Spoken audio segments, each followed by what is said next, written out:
Welcome back to the channel, Hosers. Backdoor coming back to you with another tabletop here. I've got the Ruger PC. Ugh, it smells in here like farts. Okay.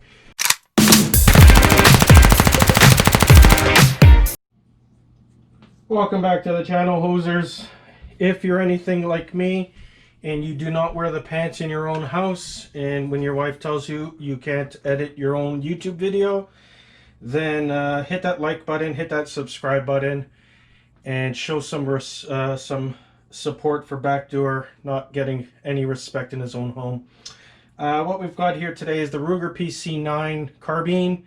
This is the version with the collapsible stock and the MLok foreguard. These have taken off in Canada since May 1st ban of the ARs.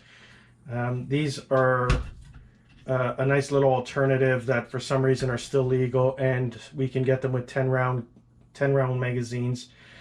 These are considered non-restricted for Canadians out there. We do not need to have a restricted RPAL license to own these. So I've done an initial impressions video on this and a 150 round video. Today I wanted to go through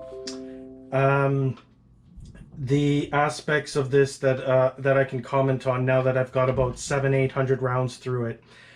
Specifically the little quirks I found with it, and just all around how it handles and functions. So I guess we'll start from the tip to the butt, just like a Ran Thumb does. What I put on here is a Spectre Ballistics comp. This has 3 little holes up top. If you can see, you've got 3 holes here and then 3 baffles on each side and a flat bottom that's sealed. Works extremely well. I think I mentioned this in my other video that the first time I put it on, I actually thought I had a squib because the recoil impulse felt so different that it just didn't feel right, and I was like, what the hell was that?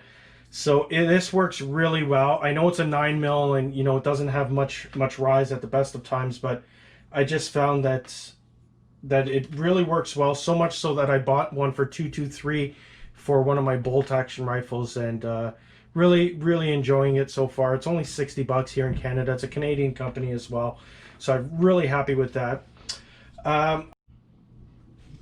Sorry guys, had some camera problems there. So this comes in the 3 different versions. This comes with the more traditional hunting version, which is just a one-piece stock that kind of mimics a traditional bolt action type platform with a just more of a hunting stock. And then it comes with the traditional rear, but a free floated handguard. And then this version, which is the collapsible 6 position stock. And interesting note, this here will accept both.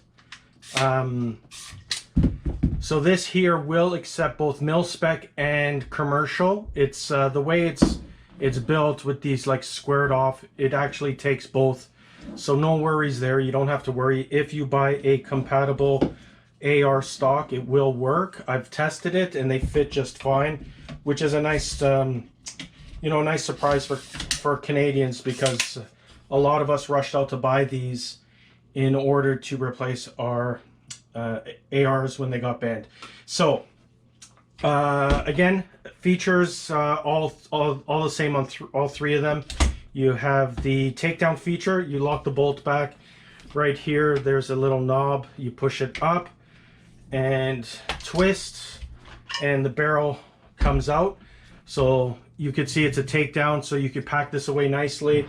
If you're putting it in a backpack, I mean, really, that's the only, even without the muzzle brake, you could see how compact that is. It's a nice little package, and you could carry it around, quite possibly even in a briefcase, maybe, if it was, maybe not quite a briefcase, but you get the picture. It is pretty small. So before we finish with this whole tip to butt, now that I've got it out, I just wanted to address the problems I was having with this rifle. That's probably why you guys are tuning in. I found that I was having fail to ejects and fail to feeds, kind of like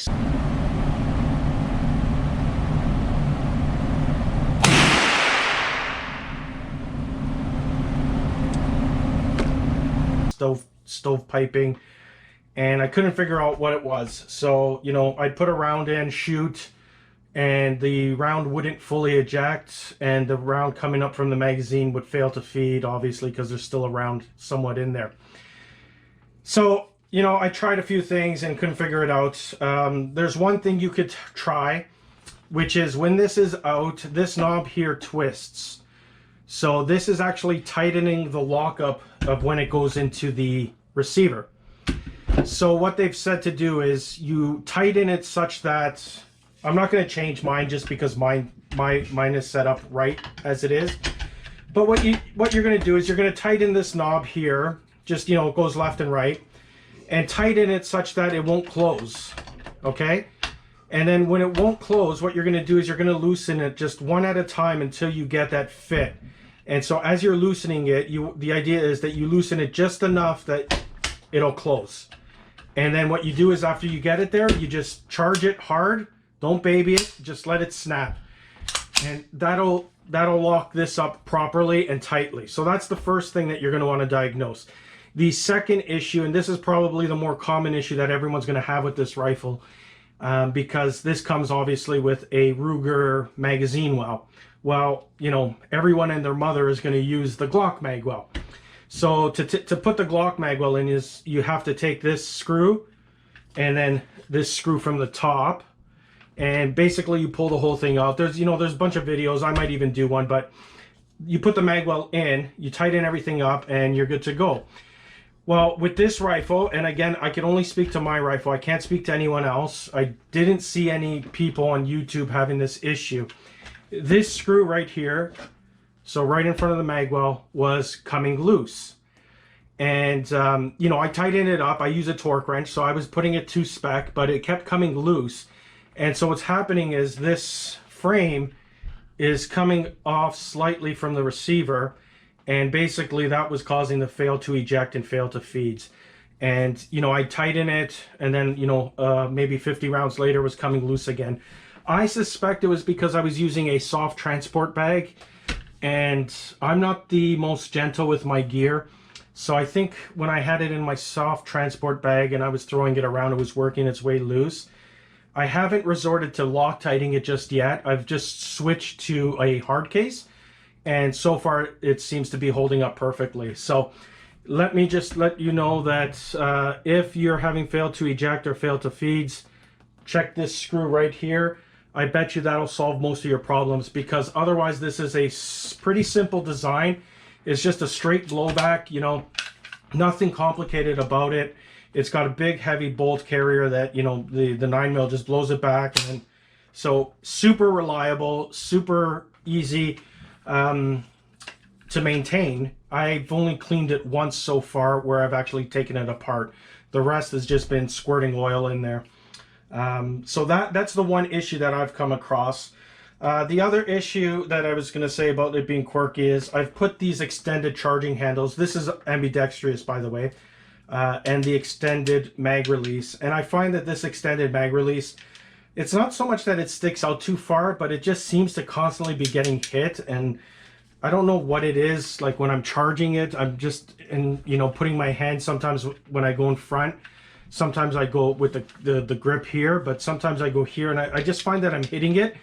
And it's not so much that I'm just hitting it, but it just seems that it's coming out way too easy. So again, you know, that's 100% my fault, not the gun's fault. That's just me hitting it. So, you know, I can't fault the gun for that. That being said, I might resort back to the old, you know, little bit more flush. So other than that, we've got incorporated QD point right here. So there's a QD attachment point in the frame, and the mag well, I believe this is this CTR maybe? I'm not sure which one. This is a mag pull. I believe it's a CTR. I'm just going from memory. It has incorporated sling points in there. So you've got a few attachment points. Another interesting quirk is, considering that they're, you know, trying to, you know, make a tactical rifle, I really thought they would have addressed the bolt catch mechanism. Instead, they use this really annoying 1022 bolt catch, which is down here. So it's really frustrating that you got to pull this and then, you know, just, and that's how you catch it. And then obviously to charge it, you just let it go. But, you know, it's just a little frustrating that it looks like an AR, handles, you know, I could, you know, pick this up and next to my AR, they feel the same. And you just have this annoying little quirk here. So I really thought they would have got rid of that on this tactical model, but they didn't. So that's pretty much the rifle in itself. Now let's get to how it shoots. So I'm going to roll some footage in. I was running it just this week with the aim point.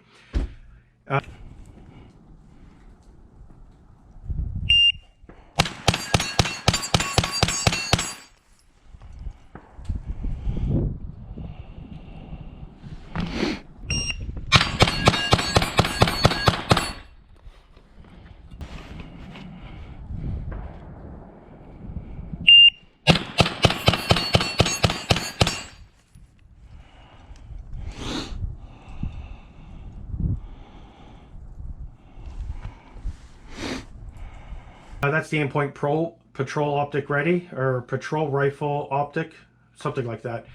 And, you know, it runs flawless with the compensator and the heft and the fact that it's, you know, shooting a 9mm round. It handles and points really well, really easy. You don't get fatigued because it's such a soft shooter. Accuracy, you know, at 12 yards, you'll see I'm, you know, basically making one jagged hole, hitting the steel, no problem. All right, we'll do another 10 rounds on the right-hand target with the PC9. I didn't change the EOTech because I'm going to shoot 25 yards today, so I'm not going to tinker around too much with it at 10. So let's just aim a little bit higher to account for that. So let's see how this goes. Yeah.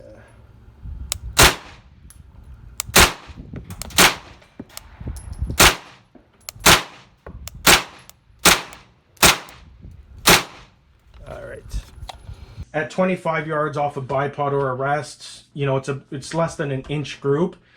I don't know if that's a good group or not. You know, from 25 yards with a 223 or 556, I would expect one jagged hole off a rest. So with 9mm, you know, the fact that it's going to about ½ inch, just to an inch, I don't know if that's, you know, the rifle or the capabilities of a 9mm round, right? Because I'm not too familiar with the ballistics of a 9mm. And especially I'm using cheap ammo, so, but otherwise, you know, you'll see in the footage, you know, you're getting at 25 yards, shooting pretty quick. You're getting, you know, less than a 1-inch group. So I could take that all day. I'm happy with that. Maybe with match ammo or me going a little bit slower or even a better shooter, it might be better. The key thing is that the reliability, aside from this one little annoying quirk, has been spotless.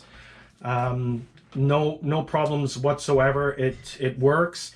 I was mentioning in my other video that I was running my pistols in I'd say it was about 0 degrees in Canada, so I'm not sure what that is in the US, but it was snowing and wet, and my Taurus 1911 was jamming just from the moisture. I'd wipe the you know, the crud away in the moisture, and it would run a bit and then it would jam again. This had no such issues. I haven't cleaned it before that, and it was just running. So, you know, reliability, again, it's a simple blowback action. So my understanding is that's pretty rudimentary and, you know, simple. So no issues there.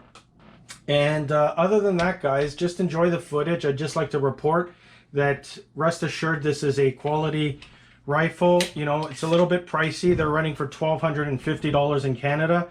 I have seen them for a bit more.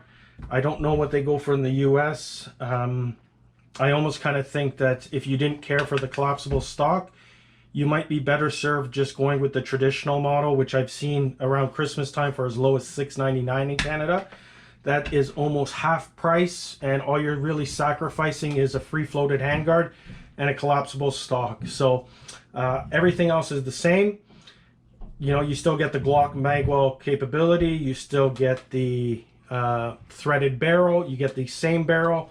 You just lose out on the pistol grip, the stock, and so the GoPro stopped for no reason.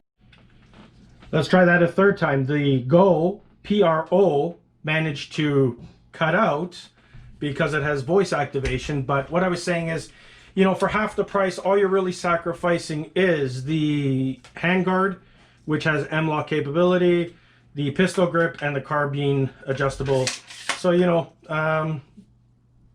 to each their own. I really like this setup. It looks tactical, it looks cool, it's fun. But that being said, it's almost twice the price. So, you know, you do what suits your budget and your type of shooting. But this makes an awesome little, you know, I would say like a hiking gun that you could just take out into the bush and plink away. And, you know, it's a 9mm. I know 9mm getting a little bit pricey and hard to find now, but nevertheless, super fun gun, super reliable. Let me know if you have any questions or comments. I'd like to say it's about 800 rounds through it, but that's just me guessing. I lost track for a while, but I'm pretty sure it's right around there. So guys, hope you enjoyed the video. Hit like, hit subscribe, and hit me up if you have any questions or comments.